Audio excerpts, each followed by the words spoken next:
Thank you for visiting. I just have something to say. Today, we're going to be reviewing a news article from Yahoo News speaking about the number of concealed weapons licenses that have been issued in the state of Illinois, and how it's impacting crime and giving people the right to legally defend themselves with a weapon outside of their home. But before we dive into this, please like and subscribe and share this video. Let's dive into this. New investigation. We're hearing about more and more victims of violence in Chicago fighting back. Concealed carry license holders in particular have drawn their own weapons in some recent high-profile robberies and carjackings. CBS 2 investigator Megan Hickey joins us live now from the scene of the most recent shooting in the Loop. Megan, you're learning a growing number of Illinois residents are getting these licensed concealed carry permits to defend themselves. Right, Joe, just like the victim who turned the tables on a shooter here in the Loop by pulling out his own gun, more residents here in Illinois are getting CCL licenses, and many of them are saying it's because they feel unsafe.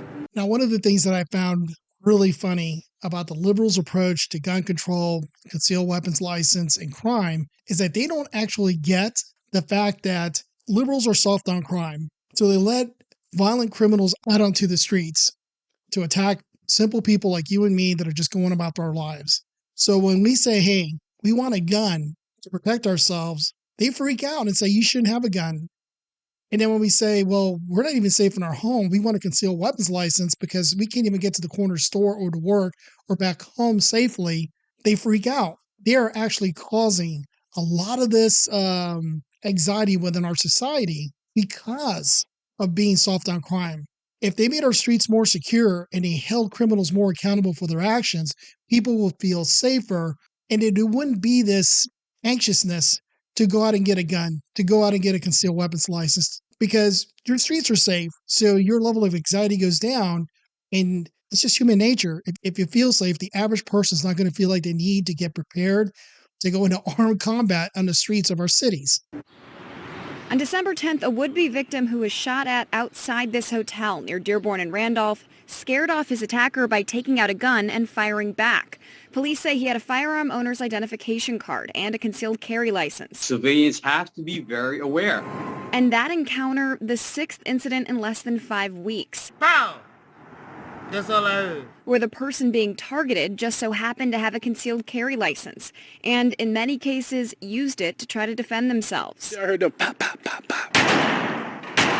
There's no question that people feel unsafe. Dan Eldridge tells me he's been tracking these recent cases because as the owner of Maxson Shooter Supplies in Des Plaines, he offers the mandatory CCL classes. These interactions are going to happen more and more and more as you have more crime and you have more people who have chosen to equip themselves to be their own first responders. This gun store owner said it exactly right. And if you ever talk to anybody who's into the Second Amendment, they will tell you the same thing. You are your own first responder.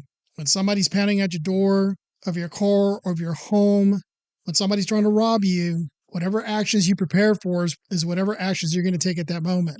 And those classes have been packed. Year over year, they've seen a 15% increase in enrollment in their CCL and pistol training classes. And their CCL renewals are up 44%. It's sold out for weeks and this time of year, months in advance, and we're working very hard to attract new qualified instructors. But the biggest question remains, will a rise in CCL holders actually deter would-be criminals? Eldridge points to studies that have shown one of the biggest fears for armed offenders is encountering armed victims. So they're not dumb, and as more and more people are carrying, well, maybe they'll think twice before doing this. There's a really good book that I just finished reading. It's called More Guns, Less Crime by John Lott. And there's a section that speaks specifically to this.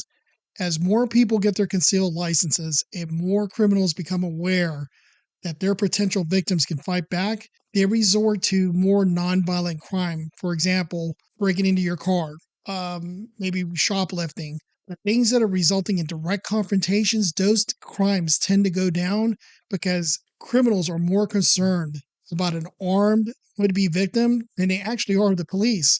Police have to worry about their careers, paperwork, losing their jobs, showing up on the 5 o'clock news, where the average citizen, they just say, hey, this guy was trying to assault me and I was in great fear of my life and I did what I thought was appropriate at the moment. And that's pretty much the end of it.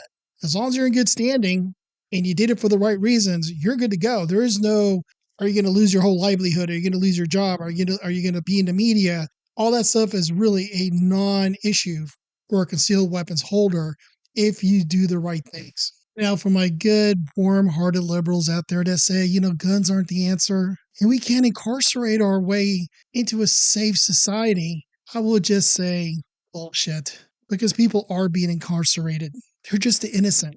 Just go into those neighborhoods that you say you care so much about and look at their homes and look at their apartments. There's bars on the windows, there's bars on the doors.